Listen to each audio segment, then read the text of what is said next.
নমস্কার, চৈতালিস কিচেনে আপনাদের সকলকে স্বাগত জানাই। আজ আমি বানাচ্ছি বরলি মাছের সর্ষে পাতুরি। অনেকেই বরলি মাছের চচ্চড়ি বা সর্ষে বরলিও বলে থাকে। চলুন দেখে নেই বরলি মাছের সর্ষে পাতুরি বানাতে আমাদের কি কি লাগছে। প্রথমেই লাগছে বরলি মাছ। আমি 250 গ্রাম বরলি মাছ নিয়েছি। আর লাগছে সর্ষে। আমি কালো সর্ষে 4 চামচ নিয়েছি। আর নিয়েছি ধনিয়া পাতা, কয়েকটা কাঁচা লঙ্কা নিয়েছি, 3টা পেঁয়াজ নিয়েছি। প্রথমে আমি মাছগুলোকে সামান্য নুন হলুদ মাখিয়ে ভাজা করে নেব।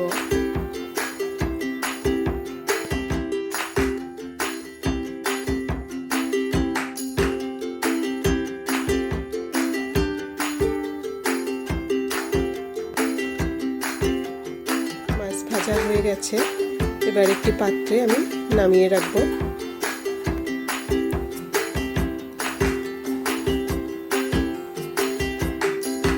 আমার সব উপকরণ রেডি হয়ে গেছে, এবার আমি রান্নাটা শুরু করছি। মাছটা নুন হলুদ দিয়ে ভাজা করে নামিয়ে রেখেছি। সর্ষে, একটু নুন আর কাঁচা লঙ্কা দিয়ে বেটে রেখেছি। পেঁয়াজটা ঝুড়ি ঝুড়ি করে কেটে নিয়েছি। ধনে পাতা কুচি করে কেটে নিয়েছি।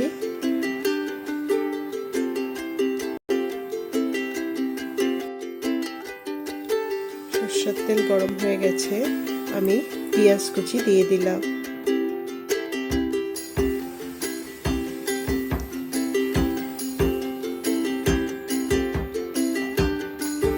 এই সর্ষে পাতুরি অনেকেই অনেকভাবে করে থাকে।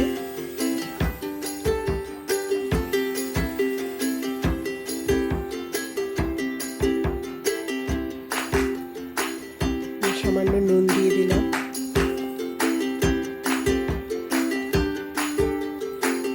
সামান্য হলুদ দিয়ে দিলাম। এবার পেঁয়াজটাকে খুব ভালোভাবে ভাজা ভাজা করে নেব।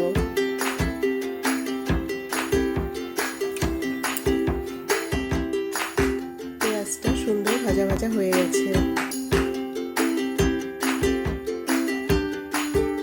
তারপর আমি সর্ষে বাটাটা দিয়ে দিব।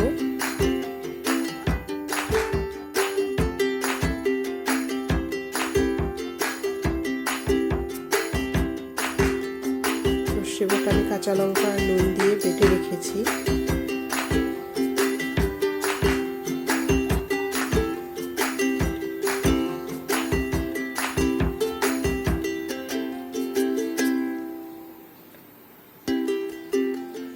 এবার আমি জল দিয়ে দিলাম, একটু নাড়াচাড়া করে দিব।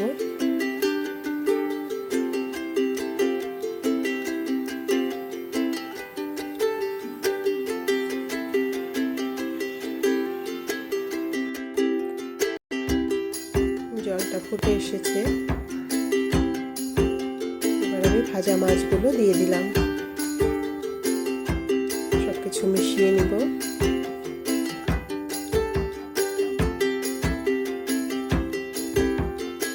দিয়ে দিলাম চেরা কাঁচা লঙ্কা,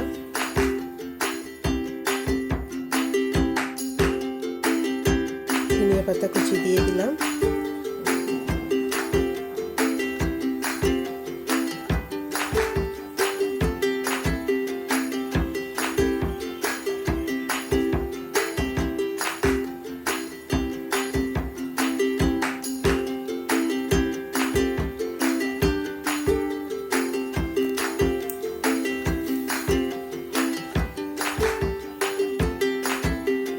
দিয়ে দিলাম কাঁচা সর্ষের তেল। এবার আমি গ্যাস অফ করে দিব। হয়ে গেছে সর্ষে পাতুরি। আমি সার্ভ করে দিলাম বরলি মাছের সর্ষে পাতুরি। আপনারাও একবার ট্রাই করবেন, আর কেমন লাগলো খেতে আমাকে কমেন্টস বক্সে অবশ্যই লিখে জানাবেন। যদি আমার আজকের রেসিপি ভালো লাগে, আমার ইউটিউব চ্যানেলটিকে সাবস্ক্রাইব করবেন আর পাশে থাকা বেল আইকনটিও অবশ্যই প্রেস করবেন। তাহলে আমার পরের রেসিপিগুলোর নোটিফিকেশন আপনার কাছে আগেই পৌঁছে যাবে। ফিরে আসবো আবার নতুন কোনো রেসিপি নিয়ে। ততক্ষণ সুস্থ থাকুন, ভালো থাকুন। নমস্কার।